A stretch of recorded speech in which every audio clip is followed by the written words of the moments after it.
welcome to the Mythos Mystery Society presents Chapter 3 of the Lang Fu Saga. We are taking a slow boat to China, just like that one song. With us tonight, we only have a couple members of the original crew of Lang Fu Saga, but we have a couple new characters coming into the mix as well, so that'll be fun. I'm Dave. I'll be your keeper tonight. Emma tried to say nipple, and now I have to allow it on Twitter. Alright, so I'm Dave, I'm your keeper tonight, and I will be running the scenario, and I'm going to throw it on up to Ty, because he's the only returning character to survive the previous episode of Lang Fu Saga. I am Ty. I am playing Reginald Hammington IV, the returning member after the events of the Trail of the Beast, my compatriot and friend, and I'm going to throw it to Chris. Well, I'm Chris. I'm playing here Max Weasel. I'm a fast-talking, smooth-talking man from just from around town. I'm a business associate here of Mr. Reginald, and I'll tell you what, this man's got a lot of money, and I've got a great business opportunity for him. I want him down on the ground floor here to make this man a lot of money. So, throwing it over to Chase. A brand new person coming into the Lang Fu Saga. Hello, my name is Chase. I'm from, you can catch me over at Prairie, where I run Cold Suns, and also participate in a lot of the programming that they have there. I'm playing William Cartwright. I am a doctor of dubious morals. That's a way to do it. Alrighty, and with that we shall begin. It has been 2 months since that fateful week in December. 2 months since Everett Breckenridge, Lewis Stevenson, Wink Bogswan, Reginald Hammington IV, with Shane and Lei Wu, thwarted the Cult of the Beast in San Francisco.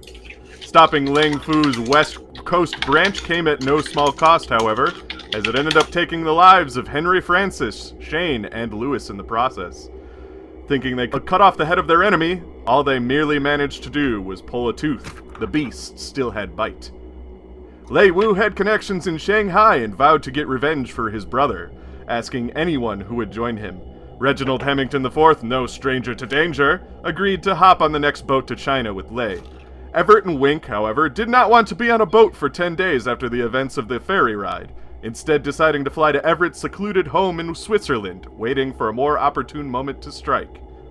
Which brings our saga here, to San Francisco's Pier 42, a nice breezy February morning. A loud foghorn sets the scene as we see crowds of people lining up at the docks at about 10 a.m. The SS President Coolidge, the largest passenger ship that will ever be built in the United States, although not all that big by European standards, begins loading its tourists, bureaucrats, business owners, immigrants, and workers, as well as cargo into its awaiting chambers. Unbeknownst to these patrons, however, is that something sinister is stowing away. For the next 10 days, they will be drifting across the Pacific on a slow boat to China. Saturday, February 5th. Our story begins with William Cartwright. He's in line to board the SS President Coolidge. Unfortunately, you weren't able to get a more luxurious ticket, and ended up in line for third class. While third class isn't the poorest class, that's steerage, it's certainly where more common folk end up. People in line range from wearing nice suits to casual clothes. Some know manners, and others seemingly don't. Chase, go ahead and describe William for us, what he's doing as he's walking up this gangway. People lined up on either side of him. You can see cargo being lowered onto the ship, and seagulls flying over on this nice, brisk February morning. Yes, William Cartwright, he is a man of, I would say, medium build. He is approximately 5 feet and 11 inches tall. He's has a coif of hair, and while the outfit that he wears appears to be better class, if you look very closely, you can see it is somewhat threadbare. In one hand, he holds a leather doctor's bag, and he has a very thin, round set of spectacles upon his face, and his hair is slightly frumpled. There you go. You've been eavesdropping on a conversation in front of you for lack of anything better to do. A drunk man talks to someone who appears to not care for the conversation. The drunk man has an arm around a woman who's holding him up, and she looks embarrassed. And as you accidentally lock eyes with him, he perks up and says, "Ah, hello, there's a man who can sing a tune. I'm Shad Peterson, and I'm having a good time. Are you having a good time?" Well, Shad, you seem to have gotten a head start. I'm not even on the ship. No, it's not Shad. Shad Peterson. And the woman holding him up leans in and just goes, "This is my fiance. I'm terribly sorry. He's a mess right now. He gets like this because we're about to have a really good time on this cruise. His name is Chad Peterson. Chad, honey. Oh. He's Chad. Oh, yeah. That's what I said." Well, perhaps he should imbibe a little bit of water. It seems like the spirits have gotten to his head. Oh, what are you, a doctor now? All of a sudden, you're my. In fact, I am. Oh. Hey, honey, you should tell him about that thing you have. Oh, we're not going into this right now, Chad. I'm terribly sorry about this, Mister. What's your name, sir? Cartwright. William Cartwright. You can call me William. William? Oh, nice to meet you, William. Are you going on this cruise for business or pleasure? Well, I would have to say academic interest. Oh, that sounds mighty interesting. And then Chad just goes, "Don't you be trying to take my wife from me." And Virginia, or the girl holding him up, just goes, "Soon to be wife. I'm Virginia. We're going to be married in China, and that's why we're on our way up there." Oh, exquisite. It's been a pleasure meeting you, sir. Perhaps we'll see you on the boat in the future, and maybe Chad will dress himself up a bit more. Oh, yes, of course. I look forward to seeing you on the ship. Alrighty, and then with that said, Virginia kind of takes Chad a little bit away from you, even though Chad clearly still wants to drunkenly keep talking to anybody that's coming in front of him. He looks a little sad that he's like leaving you, and then he immediately locks eyes with somebody else, and he goes, "There's a man who can sing a tune," as he's being dragged away. Can William tell, does Chad seem to be like legitimately intoxicated from alcohol, or does this seem to be the effect of anything else? Yeah, he's definitely just drunk on alcohol. He's been celebrating a little bit too much with the sauce for his upcoming wedding, it seems. Yes, to be young. Me being in my 30s, halfway through my life. All right, and then as Chad's kind of being pulled away, there's a person standing behind you. He looks like a shorter Chinese man, but he's wearing Western clothes. He has like a black suit and a red tie, and he's wearing a nice big black hat. He also has a small doctor's bag in his hand, and he seems to have like what looks like a servant standing next to him, who's even shorter than he is. This servant kind of wears like rags over his head. He kind of likes to keep his face hidden. This man, he kind of comes up to you after Chad is pulled away, and he goes, "I couldn't help but hear that you too are a doctor. What type of doctor would you happen to be?" Oh, well, you know, I have general interests in all kinds of things. I'm a studier of the anatomy, but I also fancy myself to be a bit of an inventor, actually. Oh, that's an interesting proposition. I too would consider myself something along those lines. I use traditional medicine, herbs and such, to create different types of medicines and salves to cure wounds or potentially new illnesses or anything like that. We should talk sometime when we're on the ship. Oh, intriguing. Yes, William Cartwright, and I'll reach my hand out to shake his hand. You can call me Dr. Song, and he shakes his hand. He makes absolutely no mention of his manservant that's kind of next to him. And the servant, as you guys shake hands, he kind of shrinks away just a little bit. Interesting. He goes, let me give you my room number, just so that we can have some sort of talk if we choose to do so. We will have 10 days to do so, of course. And he writes on a note, and he gives you the room number he'll be staying in. He'll actually be staying on a deck above you, but he still is easy enough to get to from your room. Oh, splendid. I look forward to the conversation. Of course. And then as that happens, you're being loaded on. If you'd like to take a chance to do anything before you enter the boat. Just people watching. People watching? Can I use another psychology check? Does the manservant just seem to be cowed from like a life of... Why don't you roll... yeah, you can roll psychology on him, I think.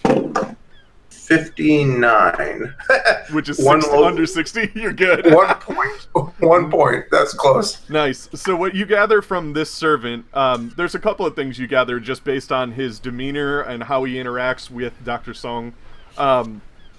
He seems like he doesn't necessarily 100% understand languages that are being spoken around him, which maybe comes across as like he might be a scared immigrant of sorts, and he doesn't want to like give away his like presence too terribly much. He just kind of wants to remain sort of hidden. But he also kind of comes off as a little mysterious to you, because you can't really, like, based on what you can see whenever he, like, lets his guard down enough to show you his face, you can't place what ethnicity he is. He seems to be, like, you just can't really tell where he's from. He looks like a brand new type of person to you, which is just very interesting to you. I'll have to ask Dr. Soon where he met his young manservant. And they end up walking onto the boat before you. If you're doing a little bit more Excellent. people watching, you look around, you can see people loading onto the cargo onto the ship. The sailors are kind of yelling at each other as they're doing it. I'd like you to roll spot hidden. That's 18? Okay. Yeah, you're good. Yeah.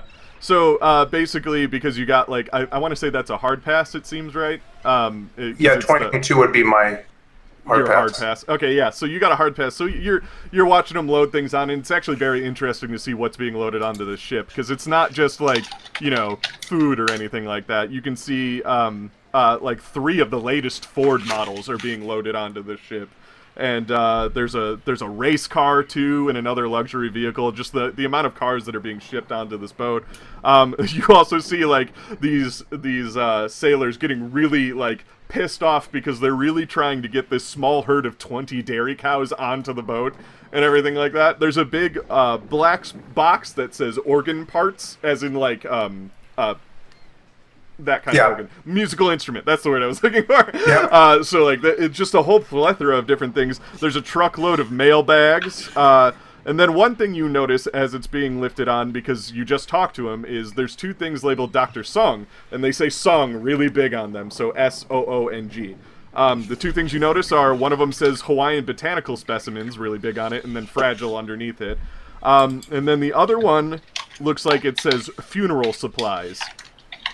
And also a fragile on it, which is strange. So yeah, you see that, and then all of a sudden the door to the boat crosses your view, and you're now suddenly on the ship. And as you make your way onto the ship, you are escorted by workers to your room. You hear a large horn of the ship as it begins to set sail. In 3rd class, the rooms are 2 bunk beds with 1 bathroom with a shower and several closets to store luggage. The rooms are relatively nice, red carpeting with darkened oak wood. A nice warm feel compared to the bay. You can see out the 1 porthole window. In this room, you meet your roommates for this 10-day voyage. Laying on the top bunk that you'll be staying in is a younger Chinese man who looks a bit rough. There's a light scar running down one of his eyebrows. His hair is done up in a bun. He wears a nice white suit jacket with all black nice clothes underneath.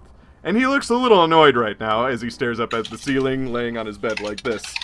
On the other side of the room, occupying the other bunk, is an older gentleman with a large mustache and a balding comb-over. A small chunk of one of his ears appears to be missing. He is currently in a discussion with what seems to be his assistant. Max, you're here now, so tell us about Max Weasel. Weasel. What's he look like, and what are you and Reginald discussing? Max Weasel's wearing his straw hat, always has a bow tie on, and he's ready for business at any time. He is a middle-aged man, probably about 40 to 41 years old, a little younger than Reginald. And he's always, unlike this, he's always clean-shaven, got a sparkle in his eye and a gleam in his smile. Yep, and he's just discussing with Reginald about a new business opportunity he has in China. I tell you what, China, it's going to be big. Going to be big. Cheap labor there. I'm telling you, manufacturing. That's the way to go. Yes, sir. Just give me a little bit down, and once I show you what's going on over there, Reggie, I'll tell you, we're going to make big bucks, Reggie. Big bucks. Well, I insist when we land first, we must first hunt a tiger. per tradition. Oh, Really yes, give of me course, right away. Yeah, Perhaps after we skin it and make a nice, tasteful rug, we can discuss this investment opportunity. But business first. Oh, yes, absolutely. Business first. I'm right there with you, Reggie. Business first. Gives him a shot to the shoulder and shakes his hand. As William enters the room, the Chinese man looks up and he gives you a nod, not really wanting to listen to the talk of business on the other side of the room, and he just goes, "Hey there, you must be our bunkmate. I'm Lei. Nice to meet you." Oh yes, my name is William. William Cartwright, nice name. That's so you he sees your bag. You a doctor or? Yes, one could describe me such as that. That's good. That's I good. practice medicine. And then Reginald and Max, you notice that this conversation has started happening on the other side of the room because it's not a very big room. It's like a dorm. And not to be impolite, I would quickly introduce myself to the other two gentlemen in the room. That makes sense. Yeah. Reginald Hammington IV. This is my business associate, Max Weasel. Yes, name's Max Weasel. Nice to meet you, sir. You know what I tell you, sir? I heard your name's Mr. Cartwright. Is that right, Mr. Cartwright? Indeed, that is correct. You know, Mr. Cartwright, I could tell by you're a man of education. You're a man of smarts. You're a man of science, even, as I see there by your bag. Yes, one could say that I'm self-taught. A self-taught doctor? Perhaps. Lei just kind of looks at Reginald and he's like, I mean, that's not... I've had experience with that. Yes, I have I read a book, I absorb it. So I took my skills and my general interests, and I thought, why not apply them? Yeah, well, let me tell you, Doc. Let me tell you what, you look like a man of fine taste and fine clothing. You know, to kind of help you feed your practice, I want to let you know that you could be in on the ground floor of a very special investment opportunity. Yes, sir. Oh?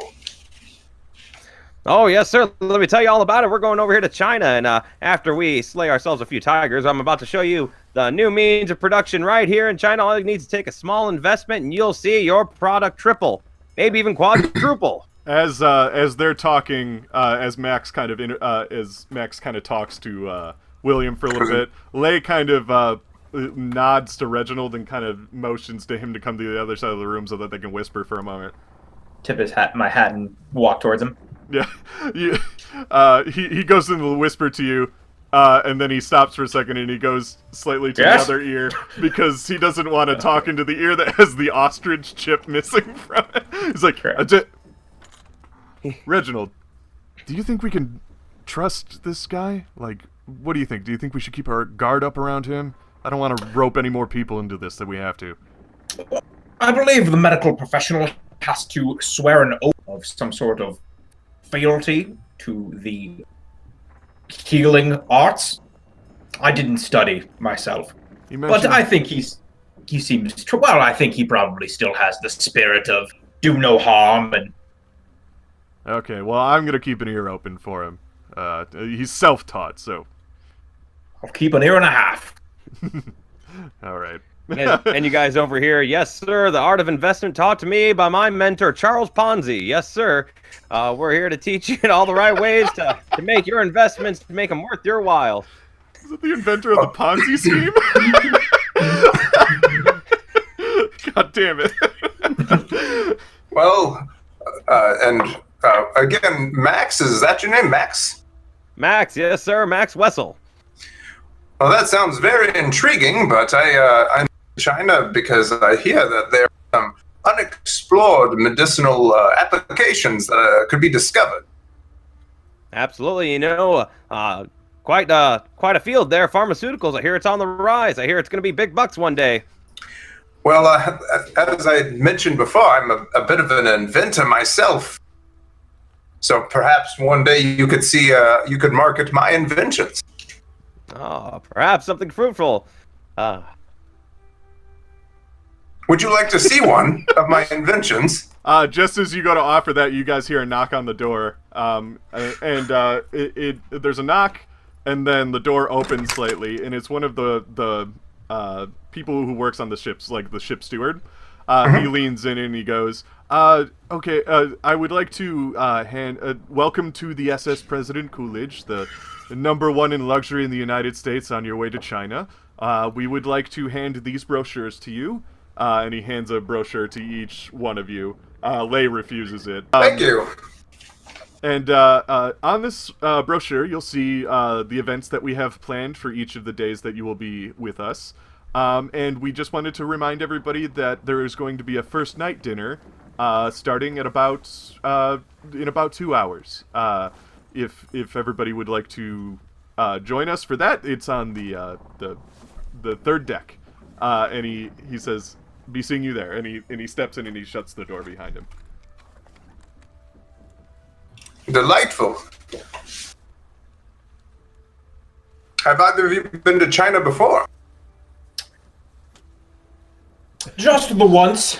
I hunted a pure white clouded cheetah.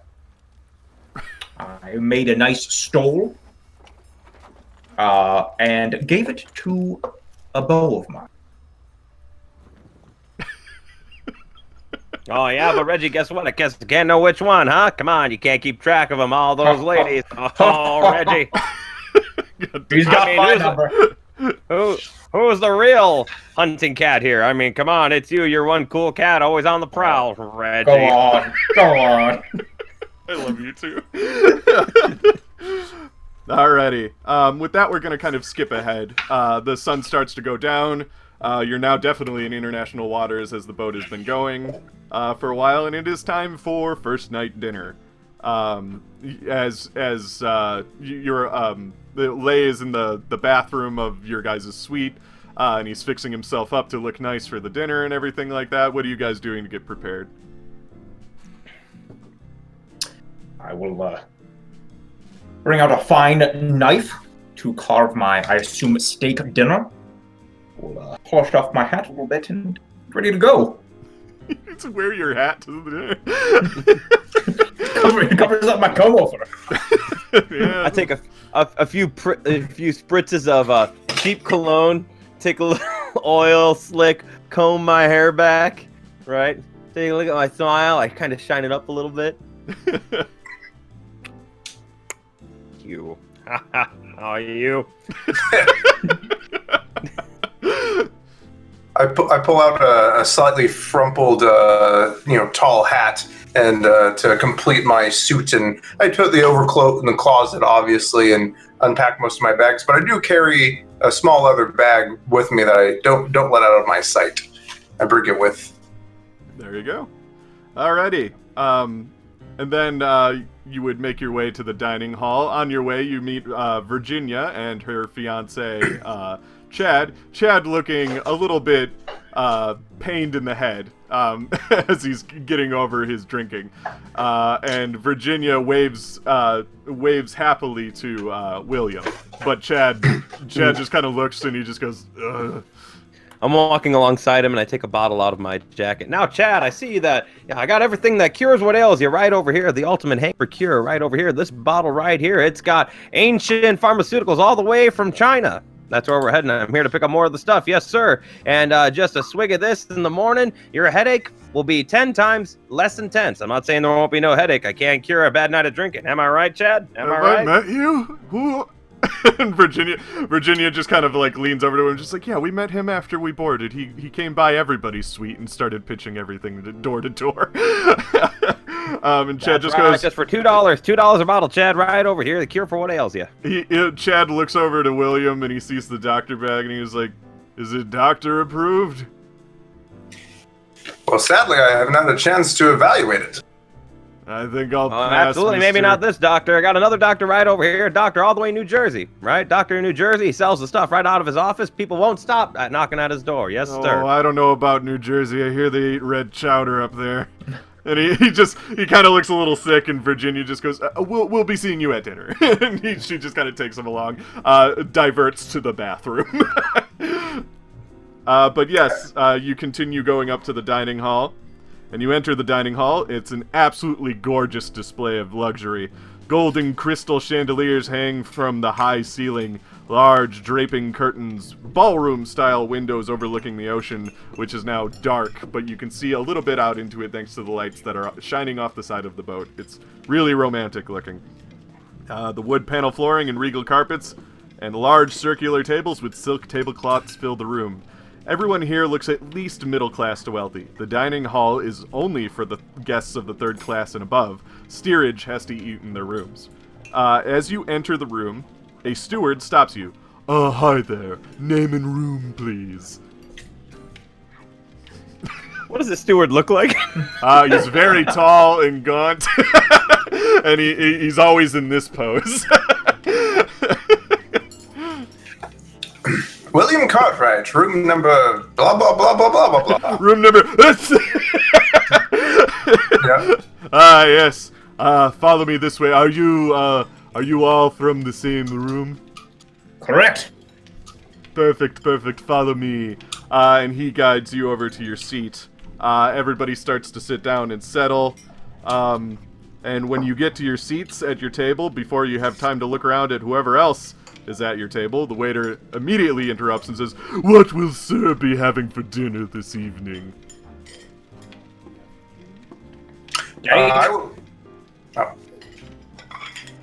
Reginald, Please, not all at once.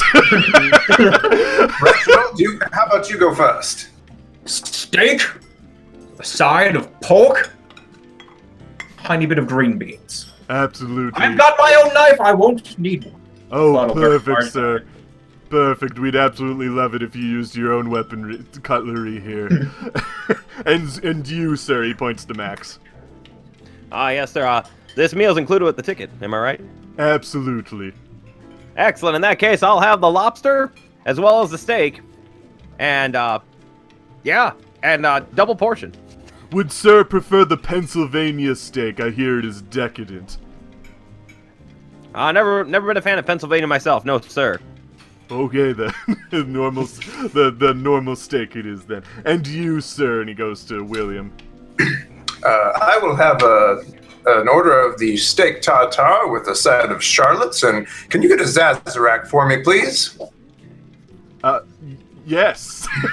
I don't know what that is personally, Dave, but maybe this waiter does. Hold on 1 second there, waiter. Did you say booze is included? Yes, we are in international waters, so prohibition does not matter here. What would you like? Everybody at the table immediately perks up. Yeah, I'll take a scotch, make it a double. Same for my friend right over here, Reginald. Well, I tell you, just take the glass, fill it up, leave the bottle here. Yes, sir, this man, he could drink enough. Do you see the chest hair on this man? Take a look at that. Marvelous. Absolutely. One time we were out hunting black panthers in the fine country of Africa, right? The fine continent over there, and all he had to do was just open up his chest hair, blended right in. They thought they were one of him. They fed him, just like one of his own young. Yes, sir. Sucked right from the teeth of that black panther. Sucked from the teeth of the panther. That's where I get my unhuman strength. Oh my god. The waiter just blinks a couple times. And you, sir. And he goes to Lay, and Lay orders something very simple. He orders just a small bowl of rice and noodles because he just, he grew up kind of rough and he doesn't want anything fancy. He just wants the very basic meal that you can get. And everybody gets their orders.